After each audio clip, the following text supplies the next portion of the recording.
여러분 안녕하세요. Welcome to the land of Korean cinema. 저는 오늘의 영화를 진짜 오랫동안 보고 싶었는데 아무데도 찾을 수 없었어요. 드디어 어제는 볼 수 있었어요. So let's talk about a 2020 mystery drama, The Day I Died, Undisclosed Case, or 내가 죽던 날. It means The Day I Died. The movie stars Kim Hye-soo, Lee Jung-eun. If you saw Parasite or Mr. Sunshine, you know how awesome she is. No Jeong-eui, and Kim Son-yeon. She was in Crash Landing on You. The movie starts out with a young girl committing suicide. Or does she? That's the question Kim Hye-soo's character has to find out. She's a police officer with her own personal troubles, and she only takes the case because her job is on the line, and to get her mind off of her personal problem. But something feels off about this case. This movie is really similar to a movie I reviewed not too long ago called Black Light, in that both movies are dramas, but the stories are set up as a thriller. This film could easily be a thriller, and will probably be a good one at that. The elements are definitely there. We have a troubled main character trying to solve a case where they couldn't find the body, but all the evidence points to the young girl having killed herself. The problem is that she jumped off a cliff during a typhoon into the sea, so good luck finding the body. That's one of the strong points of this movie. It remains mysterious for a long time, but not like a thriller. It's quietly mysterious. It all comes from the conversations the officer has with the people the girl was involved with, in Seoul and on an island where she supposedly died. And it just feels off and it keeps you interested. And even later, when everything seems to be settled, it's still not settled. There were at least 2 occasions when I thought the story was going to wrap up.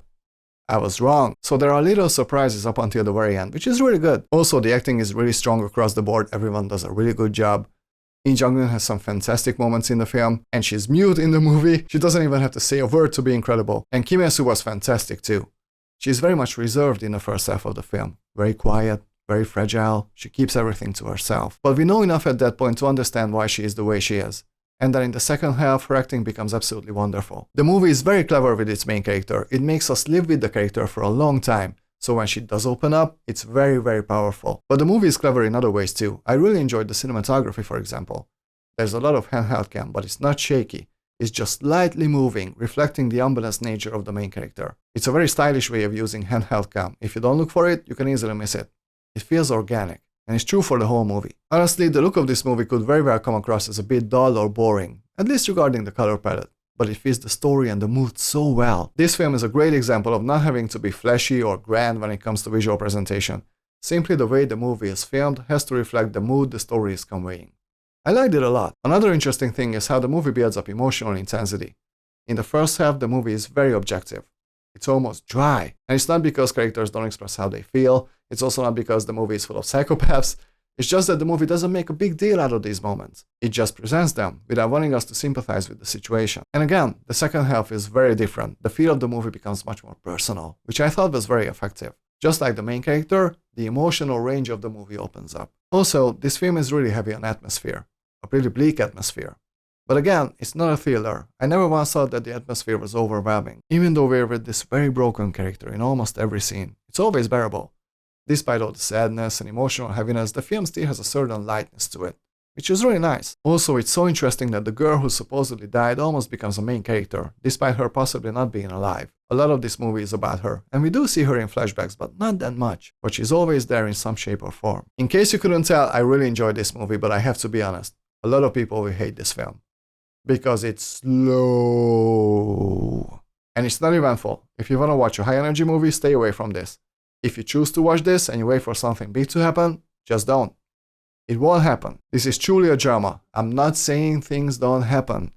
I'm just saying that despite the whole movie is basically an investigation, it's still a very quiet movie. There are lots of dialogue scenes where you have to pay attention, as the pieces of the puzzle are slowly coming together. Or they don't. But you get my point. This is the kind of movie where you have to be in a certain mood.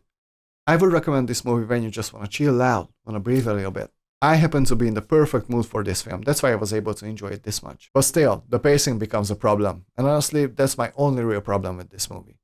It's 2 hours long, but it definitely feels more. I don't think that every scene in the movie is justified. It does drag quite a bit here and there, and it did take away from my complete enjoyment. But then the ending was so good. At least, I liked it. It was a really nice payoff for the whole mystery thing, and also for the main character. And I'm saying all this while the young girl being dead is still a possibility, okay? I don't know what happens. I didn't see the movie. Anyway, seriously, if you don't like slow-paced movies, stay away from this. You'll hate it. But if you're looking for a movie that is weirdly calming, despite being quite bleak, in other words, if you want to watch something slightly unique, this might be a great choice. I happen to really enjoy it overall. Yes, the pacing is problematic. Yes, it is overlong, but there's a lot to appreciate here. I'm gonna give The Day I Died 80%. I could easily watch this again, and most likely I will, sometime in the future. 여러분, 오늘은 여기까지만 해요. 영상 봐주셔서 감사합니다. 이 영상 좋아하면 구독해주세요. See you very soon. 다음 시간에 만나요, 여러분. 안녕히 계세요.